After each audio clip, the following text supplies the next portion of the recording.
है। यहाँ से पहले बिंदु को मरीचि ऋषि के नाम से जानते हैं। उसके बाद में जो बिंदु है वो कहलाते हैं ऋषि वशिष्ठा। ऋषि वशिष्ठा की बाईं ओर आपको एक छोटा बिंदु नजर आएगा। ये बिंदु ही है अरुंधति। ऋषि वशिष्ठा के बाद आते हैं ऋषि अंगीरसा। फिर आते हैं ऋषि अत्रि।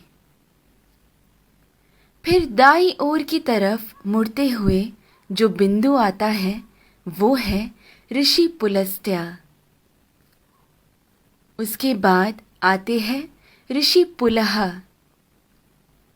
और फिर ऋषि क्रतु।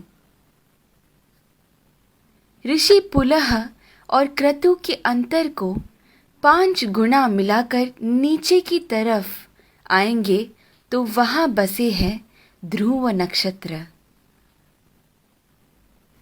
सदा उत्तर में रहने की वजह से उसे ध्रुव नक्षत्र कहा जाता है। इंग्लिश में हम इसे नॉर्थ स्टार के नाम से जानते हैं।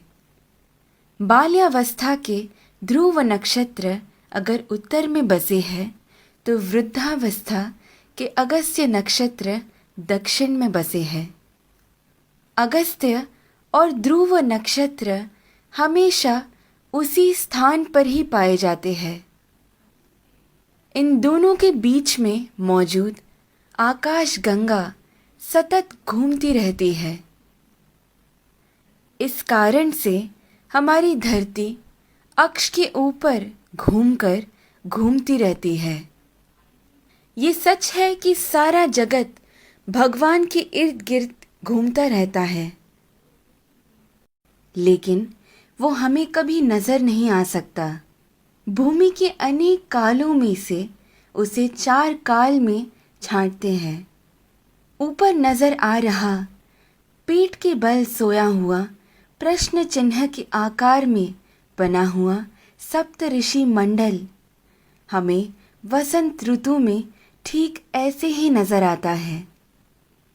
आगे बढ़ते हुए शिशिर ऋतु यानी ठंड के मौसम में हमें सप्त ऋषि मंडल ऐसे नजर आता है।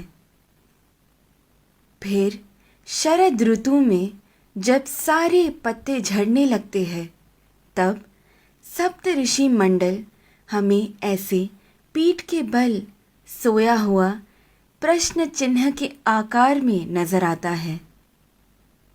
और फिर ग्रीष्म ऋतु यानी गर्मी के मौसम में हमें सप्त ऋषि मंडल ऐसे शीर्षासन कर रहे प्रश्न चिन्ह के आकृति में नजर आता है।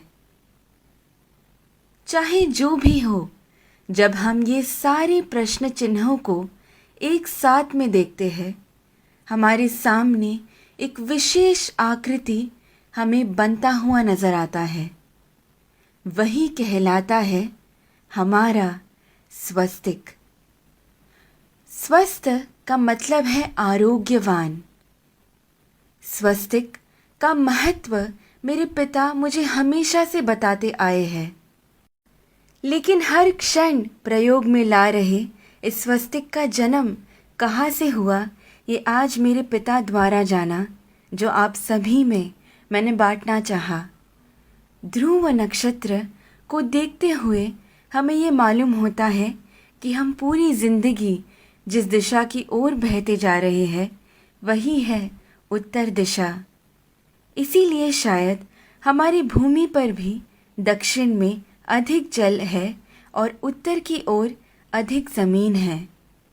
इस विषय को इतनी सुंदरता से वीडियो के रूप में बनाकर आप सभी को समझाने का श्रेय जाता है मुक्ता जी को।